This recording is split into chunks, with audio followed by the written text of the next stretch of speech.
А сегодня мы посмотрим, давно не смотрели, о чем кричит скрытая боль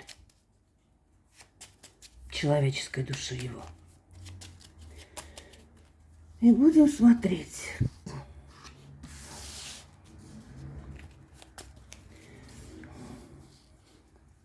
О чем кричит? Кричит она от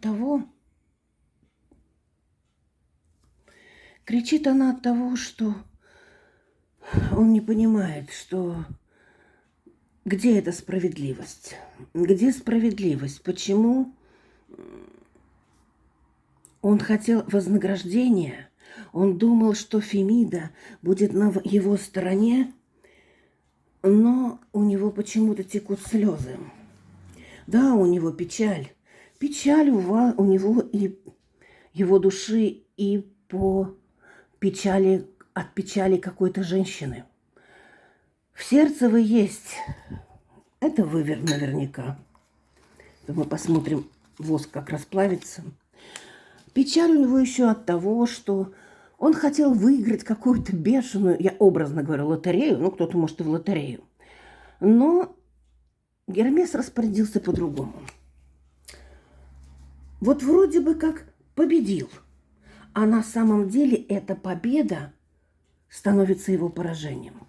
Потому что он хотел что-то доказать, может быть, вам, доказать всему миру, доказать всем женщинам Земли, не хочу говорить слово такое грубое «к» и «б», доказать.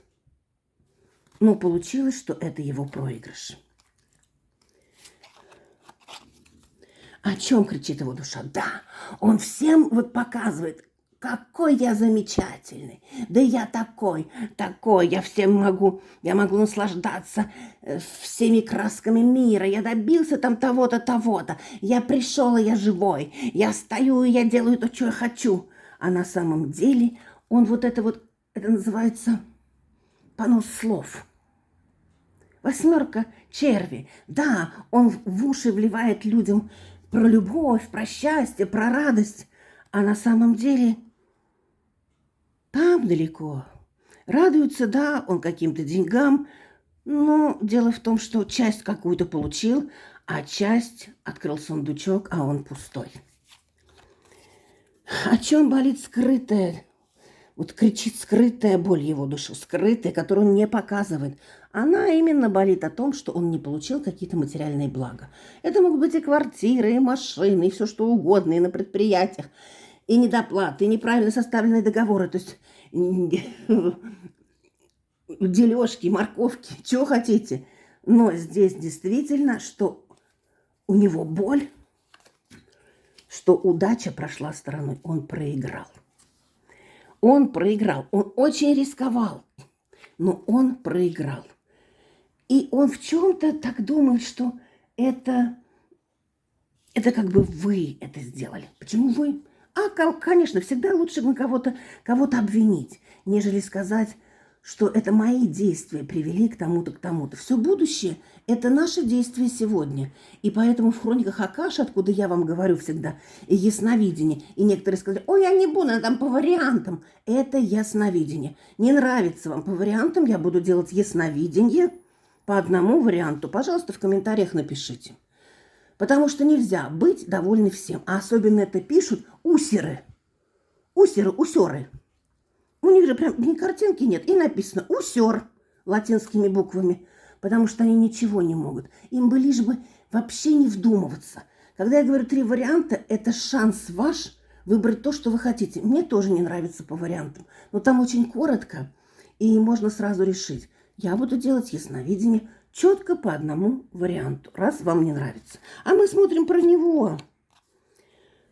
А у него теперь... Почему-то у него сейчас такое идет, что он кричит от ревности. Он вас очень ревнует. Он или подозревает, что у вас есть кто-то, или вы сами живете вдоволь сами с собой. И у него ревность аж клокочет. А шарики внизу надулись, сейчас лопнут. Что у него?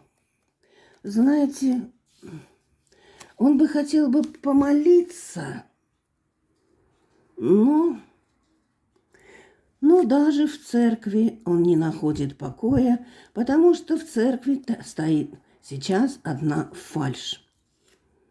И действительно, у него боль. Он рассчитывал на одно, а получил вместо прибыли дорогу в никуда, которая дает ему... Это может быть и дорога, к которой он пришел, и дорога, к которой он идет. Он рассчитывает на надежду, дорога, которая может дать ему средства и деньги, или он мечтал об этом, а дорога, которая дала ему несчастье. А думает он, конечно, о том, что опять он по какой-то дороге пойдет, опять он рискнет, опять он поставит на кон свою жизнь или свою судьбу. И что получит? А получит он, что опять будет ничего, потому что вышла карта, она как бы постоянство, но чаще всего она все ты сглазил сам. Он хотел какой-то поворот, а оказывается он в кругу врагов. А теперь давайте посмотрим, что нам скажут. Ой, горячо. Что нам скажет воск? Что нам скажет воск, о чем кричит его душа, скрытая? Уф! Ну, тут перекрыто ему и его членчик. И его членчик перекрыт. Здесь идет женщина какой-то. Сейчас я еще налью. Женщина стоит около... Так. Вот повернем. Женщина стоит. Вот ее волосы. Женщина, у кого-то может быть женщина, или она полноватенькая, а у кого-то будет, что даже женщина беременная. Где-то вообще издалека. Да, у него стоит то, что его волнуют деньги, но деньги эти уплывают в никуда.